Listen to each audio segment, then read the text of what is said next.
May available tayo na bahay dito sa Barangay Divisoria, Zamboanga City. So malapit lang talaga to sa loob to siya. Malapit lang talaga to sa IBT tsaka sa highway. Siguro from the highway tansya ko mga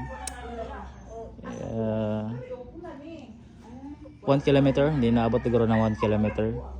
Kasi medyo paloob kasi papunta dito eh. Ito yung sa parking kaya mga hanggang dun.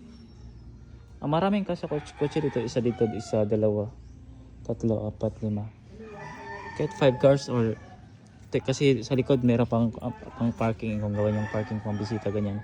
So ito ang labas niya. Yan ang lalaki ng mga bahay dito. Oh, di ba? Lalaki ng mga bahay dito. Yan ang bahay dito. Tsaka dito din sa kilid, malaki yung mga bahay dito sa gilid banda. Yan palabasan kaya medyo malayo from the way kasi malayo siya yung papunta dun sa road ng Lumiyap. So ito na siya. Pasukin natin yung bahay para maka-idea kayo. So ang lot area nito is nasa 600 square meter. Tapos yung floor area malaki. Tansya ko mga 200, 150 square meter siguro yung floor area nito. 3 bedrooms. So ito na siya yung loob niya. Maluwag kasi living area pa lang maluwag. Malaki dito. Maluwag yung living area. So ito kwarto.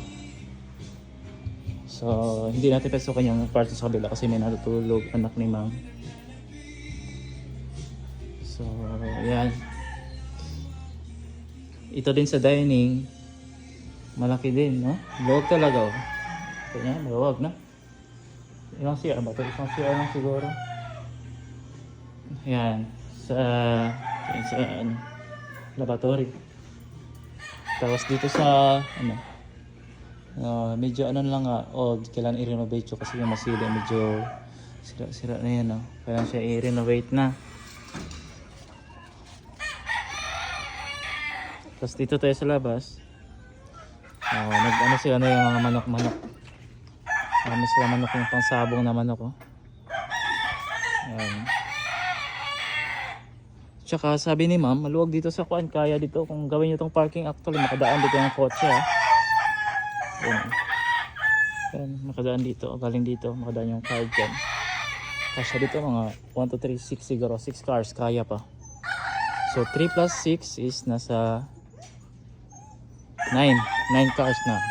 Pero kaya pwede nyo to i-develop. Pwede nyo gawing garden na lang o magtanim-tanim ka dito. Malog pa kasi dito or pang bodega, ganyan. Ito yung loob ng space pa dito. Sabi ni ma may dito, wala na problema sa tubig kasi may water tank na. Yan ang pressure tank.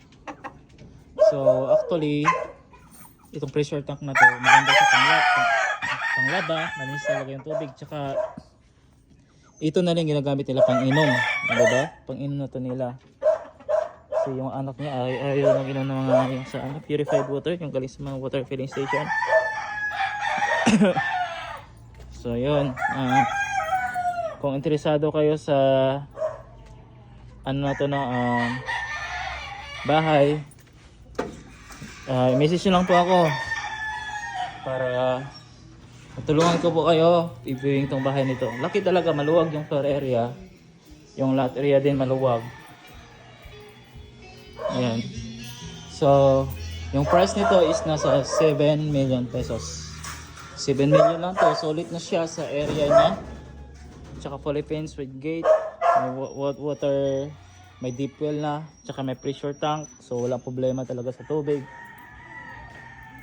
Naglagay sila dito ng parang hamsam. Siguro ang purpose nito para hindi makapasok yung tubig kasi parang mababa siya na part dito compare dito sa taas. Dito sa road is mataas siya.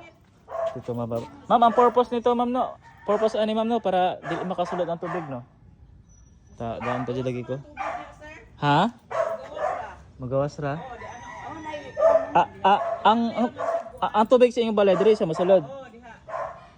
Okay. So kung interesado kayo sa property na to message nyo lang po ako para ma-assist ko pag kayo papunta dito viewing. Thank you.